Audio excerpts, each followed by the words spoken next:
Muy buena noche, muchas gracias por estar de nuevo con nosotros en Acción Positiva, ya en este mes de diciembre tan alegre y tan especial, y pues ya esperando el 24 para poder gozar con nuestras familias estos momentos tan bonitos de tradiciones guatemaltecas y mundiales, en las cuales es tiempo de bienestar, es tiempo de felicidad, es tiempo de compartir y es tiempo de estar juntos para realmente pues tener felicidad en todo lo que sea posible.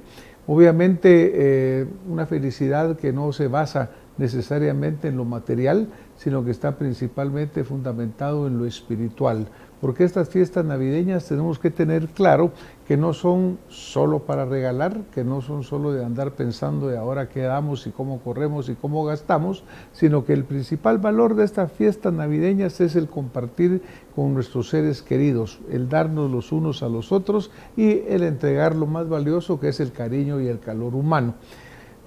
Hoy tengo un invitado muy especial, que es el señor diputado Raúl Romero Segura, a quien le damos la bienvenida esta noche. Muy bienvenido, señor diputado, qué gusto tenerlo por acá en Acción Positiva. Buenas noches, doctor, muchas gracias, un honor para mí, un gusto, como siempre, poder compartir con usted y estoy a sus órdenes. Muchísimas gracias. Pues ya con el señor diputado hemos tenido el gusto de que nos acompañe en Acción Positiva. Anteriormente estuvimos hablando sobre la pena de muerte. Y cuando estábamos platicando, yo le preguntaba cuál había sido su participación en la vida política. Me comentaba usted que en alguna oportunidad fue candidato a la alcaldía de la ciudad de Guatemala, ahora pues es diputado de esta 8ª legislatura y designado para el Ministerio de Desarrollo Social en el próximo gobierno a partir del 14 de enero. ¿Cómo se siente o cuál reto siente usted o especial o diferente o cómo visualiza pasar del Congreso de la República ahora a un ministerio?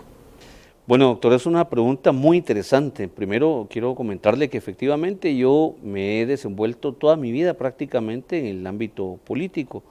Estudié la carrera de Ciencia Política en la Universidad de San Carlos de Guatemala. Mi papá fue fundador de la Escuela de Ciencia Política de la Universidad de San Carlos, fue rector de la universidad, fue secuestrado en el año 82 y asesinado. Es decir, yo crecí en el ambiente político, escuchando de las situaciones económicas, políticas y sociales de mi país, y esto me fue pues incentivando precisamente a promover la participación y a entender que solo en la medida que uno se involucra puede ser parte del proceso de cambio. En ese sentido, desde mi juventud empecé a participar. He sido candidato a alcalde, como usted señaló, he sido actualmente diputado, tengo el honor de haber sido designado como ministro de Desarrollo Social para el próximo gobierno y por supuesto todo esto implica grandes retos. Creo que como Platón señaló en algún momento, el primer acto de corrupción que comete una persona es aceptar un cargo para el que no está capacitado y el primer gran reto fue formarme académicamente, adquirir la experiencia en la administración pública para poder asimilar los retos que esto implica. El Congreso ha sido un aspecto muy importante, entiendo y viví precisamente la experiencia de la construcción de consensos y acuerdos con los diferentes bloques legislativos para ir identificando cuáles eran los temas de interés nacional y ir generando un marco legal o iniciativas de ley que verdaderamente permitan abordar los temas que le interesan a la población guatemalteca. Hoy, desde el organismo ejecutivo tendremos el reto de llevar a cabo procesos de gobierno que permitan verdaderamente dar solución a las grandes demandas y necesidades de la población en nuestro país. Sabemos que históricamente hay temas que estructuralmente no han podido ser solucionados y abordados a pesar del paso de diferentes gobiernos. Hoy Guatemala sigue viviendo en la pobreza, en la inseguridad, con falta de infraestructura, con un presupuesto no adecuado, con falta de oportunidades de empleo para la mayoría de la población.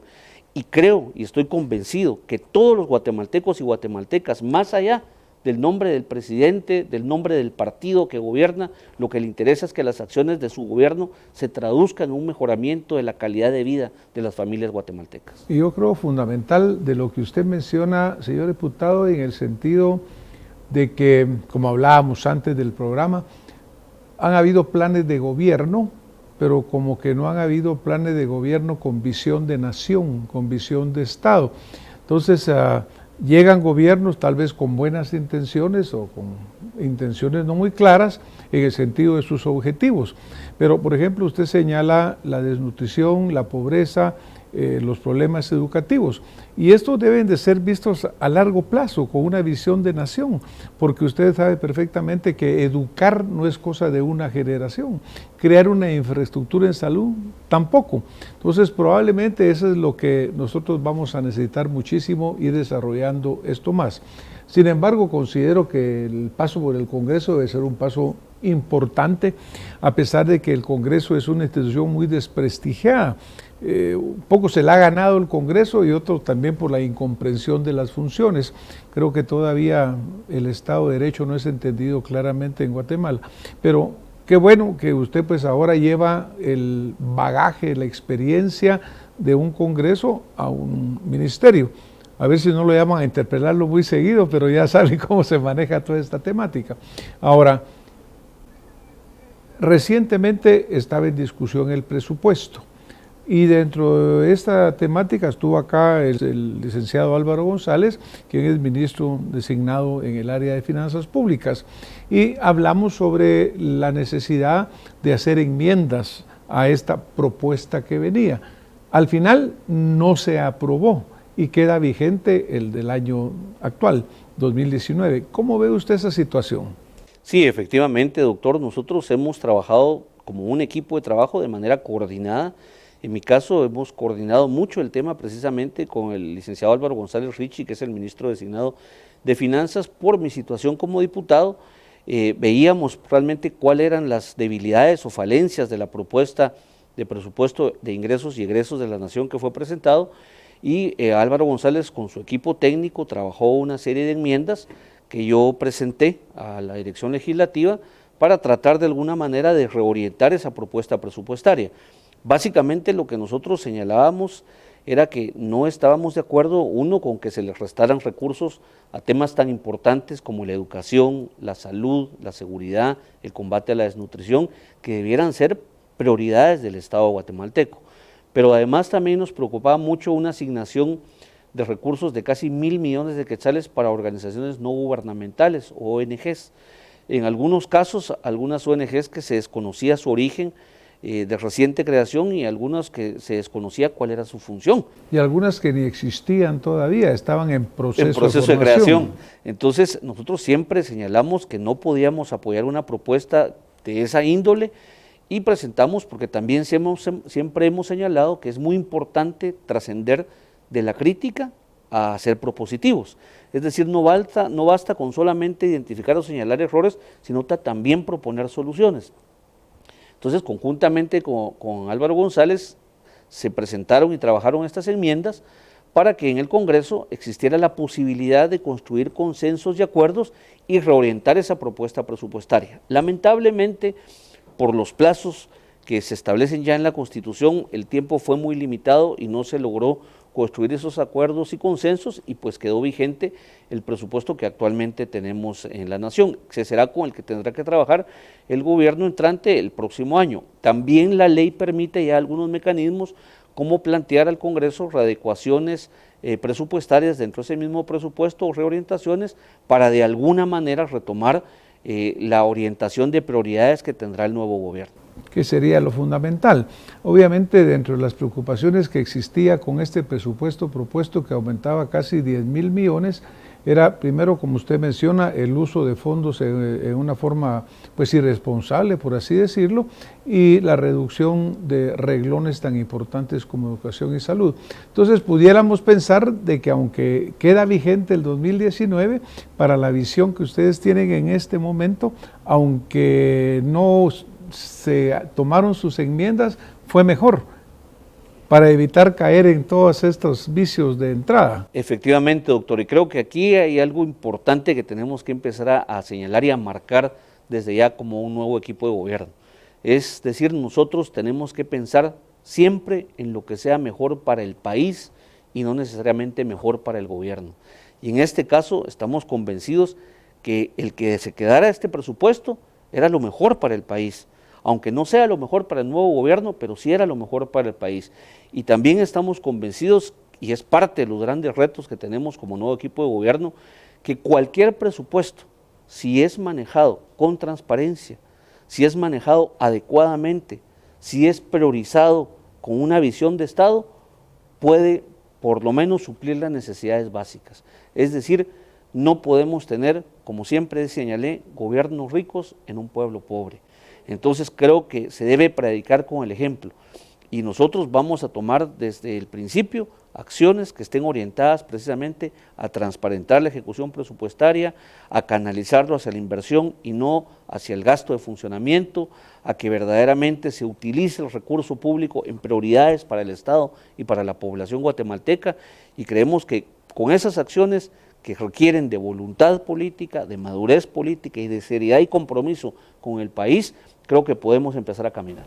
Obviamente cuando empiece el nuevo gobierno hay una nueva legislatura y en esta nueva legislatura aparentemente por los números que se encuentran hay fuerzas políticas más fuertes que el partido de gobierno.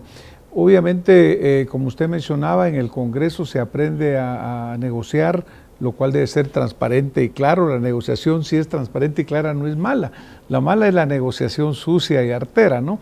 Pero aún para hacer reeducaciones presupuestarias, ustedes van a tener que tener una bastante gestión a nivel de Congreso, porque pues la UNE es el partido más fuerte, la UCN tiene 12 diputados, el partido de gobierno creo tiene 17, es decir, va a haber mucha necesidad de llegar a consensos. ¿Cómo visualiza usted que eso vaya a suceder, señor diputado? Sí, doctor, efectivamente, yo siempre he creído que la democracia y la gobernabilidad de un país se basa fundamentalmente en la construcción de consensos y acuerdos para la formulación de una agenda y políticas de Estado. Es decir, que todos debemos de entender que debemos de poner de un lado los intereses partidarios, políticos, sectoriales, identificar cuáles son los intereses de nación, cuáles son los intereses del Estado y priorizarlos. En este sentido, pues yo espero que contemos con la madurez política y la seriedad de los nuevos diputados, de los nuevos bloques legislativos, para podernos sentar a construir una agenda legislativa de nación, una agenda de política nacional que identifique los temas y las prioridades que tiene el pueblo guatemalteco. Y sobre esa base poder construir no solo el marco jurídico, sino también los instrumentos administrativos, financieros, que permitan realmente el abordaje de estos grandes problemas. Yo creo que a Guatemala lo que realmente está requiriendo es de seriedad y madurez política de parte de su clase política, que hemos tenido lamentablemente en este país durante muchos años. Yo diría tal vez la etapa más reciente de la etapa democrática de Guatemala, de 1986 para acá, hemos visto que se han priorizado los intereses personales, que se han priorizado los intereses de partido, que se han priorizado los intereses de sectores, pero no hemos sido capaces de construir una agenda de nación. Ese es el gran reto que tenemos como país.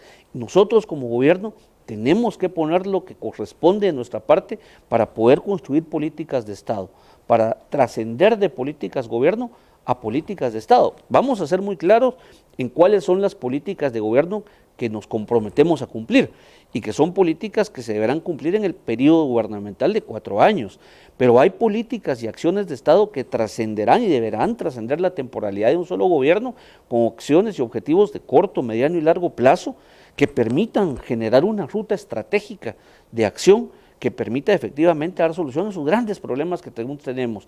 Eso requiere mucha madurez, requiere el compromiso de todos los sectores y por supuesto nosotros como gobierno entrante somos los primeros en dar el paso hacia adelante para abrir las puertas y tomar las acciones necesarias para la construcción de esas políticas de Estado. Que obviamente deben de estar respaldadas también por acciones legislativas. Hoy estamos a 15 de diciembre, a poquito menos de 14 a las 14 horas. Y pues no tenemos la bola de cristal y en Guatemala lo permanente ha sido el cambio. Incluso hoy vemos una distribución de fuerzas en el Congreso, incluso hoy vemos nominaciones, pero a lo mejor no sabemos exactamente qué va a suceder el día 14, irán a llegar todos los diputados que hoy están. Estamos también enfrentando procesos de cancelación de partidos políticos. La UNE, la UCN, varios 6, 5 partidos más están también en ese proceso. ¿Cómo visualiza usted el eventual cambio de fuerzas que se van a dar cuando, por ejemplo, se cancelara un partido que tiene la mayor cantidad de diputados en el Congreso actualmente? Sí, doctor, recordemos que la ciencia política es una ciencia dinámica, social, cambiante, no es permanente, pero en Guatemala, como bien lo ha dicho usted, doctor, aquí el 24 horas es largo plazo, porque los escenarios cambian en horas.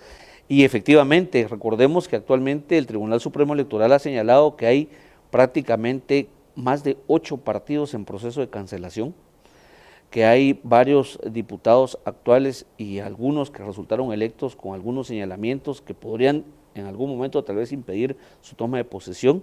Es decir, el escenario aún de cómo va a quedar la composición de la 9ª legislatura hasta este momento es incierto. Lo que sí creo yo que es importante precisamente en esos términos es tener claro que el organismo legislativo, el Congreso como tal, debe cumplir con su responsabilidad independientemente de quiénes sean los diputados y bloques legislativos que existan. Yo estoy convencido, porque he vivido ahora la experiencia, que no hay malas o buenas comisiones. La comisión es tan buena o tan mala como los diputados quieran que sea. Realmente no hay malos o buenos bloques legislativos, eso dependerá de la actitud y madurez política que tengan quienes conformen cada bloque legislativo, así que yo creo que ha llegado el momento de que todos entendamos que hay que darle a Guatemala realmente una segunda oportunidad y que esto va a requerir que todos los nuevos diputados y diputadas en la 9ª legislatura asuman el compromiso de actuar con una visión de Estado, como estadistas, más que como políticos partidarios. Eso, por supuesto, también alcanza al gobierno central. Todos tenemos que entender que Guatemala debe ser primero, que nosotros tenemos que preocuparnos por toda la población guatemalteca, independientemente de afiliación partidaria o simpatía ideológica. El presidente de la República y los funcionarios somos servidores públicos, somos servidores de todos los guatemaltecos y guatemaltecas. No podemos escoger de quién sí y de quién no. Y eso es lo primero que nosotros tenemos que entender, porque como servidores públicos debemos responder a toda la población. Y eso debe verse reflejado, por supuesto, en nuestras acciones. Por ejemplo, cada vez que hay un nuevo Congreso, siempre está el entusiasmo, decir, miren, es que se cambie el Congreso, ya no queremos a los mismos. Y hemos visto que, por ejemplo, en esta 8ª legislatura, un poco más de 90 diputados eran nuevos. En esta actual que toma posesión el 14, creo que 115 o más, es decir, el mayor porcentaje. Pero me llamó mucho la atención que usted dijo, la frase que usted usó al principio, atribuida a Platón, que hay que prepararse debidamente y que parte de la corrupción es no estar preparado para un cargo. Pues ojalá que los señores diputados que toman posesión ahora, que los señores funcionarios que toman posesión, pues se capaciten para sus cargos, ¿no? Porque lo más difícil es cuando alguien que no conoce o que ignora y que no tiene visión llega a tener una posición de poder, porque el poder no es malo, es terrible cuando está en malas manos. Yo creo que eso va a ser una tarea muy, muy importante que tenemos que desarrollar. Efectivamente, doctor, fíjese que algo fundamental, si queremos vivir en un país desarrollado democráticamente, con madurez política, tenemos que aspirar a tener una verdadera clase política en nuestro país. Es decir, no debemos, como muchas veces lo señalé, Guatemala, una de las debilidades que ha tenido es que tiene políticos de ocasión, no políticos de profesión. Hemos tenido un sistema electoral que ha permitido que cualquier persona que se pueda pagar vaya a su publicidad, sea candidato a lo que quiera. Debemos de aspirar a una clase política profesionalizada, con altos quilates, con alta experiencia en la administración pública, que tenga una visión de Estado. Es decir, los países que vemos que han alcanzado algún nivel de desarrollo es porque tienen clases políticas de verdad generacionales, es decir, familias que han estado en política por décadas, por años, por generaciones, y que es gente que se va volviendo experta. Usted como médico lo sabe, si uno se enferma, ¿qué busca? Busca al médico con la mayor experiencia en el área que uno tiene, la especialista. Pero, por ejemplo, señor diputado, resulta ahora que estamos hablando de políticos formados, pero estamos hablando que en Guatemala, en este momento, prácticamente a pocos meses pudiera ser que no tengamos partidos políticos de larga duración, porque todo el sistema político ha ido desapareciendo, en parte por la crisis, en parte lo que ha venido sucediendo. Ojalá que sea un paso para adelante, pero pensemos que desaparecieran estos últimos 8 partidos. Guatemala quedaría sin partidos políticos de tradición. Y yo sí creo que los partidos políticos son fundamentales para la democracia y que deben de ser los verdaderos interlocutores, como también lo son los señores diputados, con el pueblo para expresar sus necesidades. Así que yo creo que el reto va a ser importante. Pero mire, el ministerio que a usted le tocará dirigir es un ministerio muy importante. En parte me recuerdo que nace cuando se quiso institucionalizar todas estas ayudas sociales clientelares que se manipulaban y se hacían en una forma muy subjetiva y en una forma con muy poca rendición de cuentas. Es un ministerio tan fundamental porque va a tocar realmente las necesidades sociales que tienen que solucionarse. Ha sido señalado por clientelar, ha sido señalado pues el uso político, en fin, una serie de cosas de corrupción. ¿Cómo piensa usted enfrentar ese ministerio y salir de ese ciclo, ese círculo vicioso que se ha vuelto actualmente el Ministerio de Desarrollo Social? Muchas gracias, doctor, muy interesante. Solo quería complementar con lo que usted señalaba anteriormente, el tema de partidos. Existen estudios nacionales e internacionales que demuestran que en Guatemala el promedio de vida de un partido político no supera los 25 años, es decir, casi todos los partidos que hemos tenido a los 25, 28 años desaparecen. Hoy el partido más antiguo acaba de cumplir 26 años y está en riesgo presencia unos partidos que están en proceso de cancelación, es decir, no tenemos partidos de largo aliento y esos son la base de la democracia. Así que creo que va a ser un análisis y va a ser un escenario muy interesante si se cancelan algunos de estos partidos y debiéramos aspirar a la construcción de instituciones partidarias que realmente trasciendan el tiempo y tengan largo plazo. Entrando a su pregunta del ministerio, comparto totalmente su análisis, doctor. Yo mismo he sido un crítico y he señalado al trabajo del Ministerio de Desarrollo Social, no de este gobierno, desde gobiernos anteriores, porque efectivamente creo que lo que se perdió fue la visión que se debía haber tenido de lo que debe ser un Ministerio de Desarrollo Social, y lo que llegamos a tener fue un Ministerio de Asistencia Social, con programas asistencialistas que se volvieron clientelares, que se politizaron partidariamente, que lo que buscaron fue generar dependencia de la población y no realmente cumplir un papel de desarrollo. Existen experiencias en diferentes partes del mundo donde ministerios de desarrollo verdaderamente han tenido algún nivel de éxito en poder sacar a segmentos de la población de pobreza o pobreza extrema a mejores condiciones de vida, pero eso requiere dos cosas. Uno, entender que los programas sociales son un instrumento y no un fin, deben ser un instrumento de una política de Estado. De desarrollo. Exacto, que busque con acciones estratégicas de corto, mediano y largo plazo contribuir a sacar a segmentos de la población de pobreza y pobreza extrema a mejores condiciones de vida, dotándoles de destrezas, habilidades, formación, capacitación o vinculándolos a programas de emprendeduría o pequeña y mediana empresa. Eso realmente le puede cambiar el nivel de vida a una familia permanentemente, no entregar una lámina, no entregar una bolsa.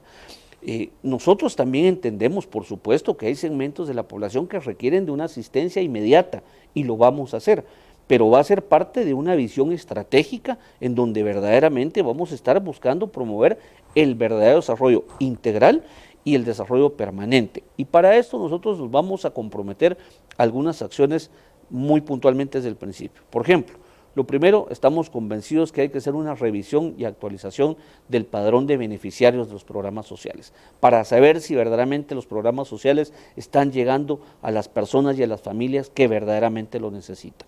Segundo, tenemos que utilizar instrumentos técnicos, administrativos y financieros que nos permitan evaluar el impacto que están teniendo estos programas sociales para mejorar la calidad de vida de la población. Y tercero, tenemos que revertir la lógica con la que ha venido funcionando el ministerio, que es que ha gastado más en funcionamiento que en inversión. Creemos que con esos 3 elementos, que empecemos a accionar desde el principio, vamos a poder empezar a hacer esa reorientación del ministerio para que verdaderamente se constituya en un Ministerio de Desarrollo Social. Pues yo le iba a pedir que me diera un mensaje así acerca del cierre. Yo creo que lo que usted acaba de decirnos es muy cercano a un mensaje, porque como dicen, no hay que dar pescado, sino que hay que enseñar a pescar. Y todos estos programas se han vuelto simplemente clientelares. Pero 30 segundos para darnos un mensaje que usted quisiera dejarle a la audiencia que hoy tenemos, que va a estar viéndolo a usted cuando tome su cargo, que le va a pedir cuentas, señor ministro, en su momento, porque obviamente también lo que usted señala muy bien, y el señor presidente electo, el doctor Jan Matei, lo dijo muy bien, ustedes son servidores públicos y se deben al electorado. Ya en el electorado, al pueblo, porque ya se vuelven funcionarios de toda una nación. ¿Cuál sería su último mensaje que nos quisiera compartir? Primero, doctor, agradecer nuevamente su invitación, como siempre, es un gusto estar con ustedes. En segundo lugar, pues desearle al pueblo de Guatemala una feliz Navidad y un próspero año, invitarlos a que dejemos de lado nuestros intereses personales, que unamos esfuerzos, que pensemos en nuestros hijos y que construyamos un mejor país. Muchísimas gracias por su mensaje. Yo creo que este país es de todos. Cuando pasa un periodo electoral, pues habrá quien votó en una forma, habrá quien votó en la otra, pero nos llega el momento en el cual tenemos que apoyar a la nación, tenemos que buscar desarrollar programas que sean de largo plazo y que busquen el bien común, que tengamos tiempo para superar esos grandes flagelos como la desnutrición, el analfabetismo, la falta de salud, tanta situación que vivimos acá en Guatemala, señor diputado, y yo creo que con esa visión que usted nos expresa, que esperamos la hagan realidad, porque ahora el guatemalteco va a estar más pendiente, va a estar exigiendo más resultados. Así que desde ya le deseamos mucho éxito. Ya sabe que esta ventana pública está abierta y nos dará mucho gusto ya cuando usted esté en funciones y quiera venir a comentar con nosotros. Dejamos pendiente un poco hablar sobre cómo se mide el salir de la pobreza y yo creo que es un tema que va a ser muy interesante que desarrollemos.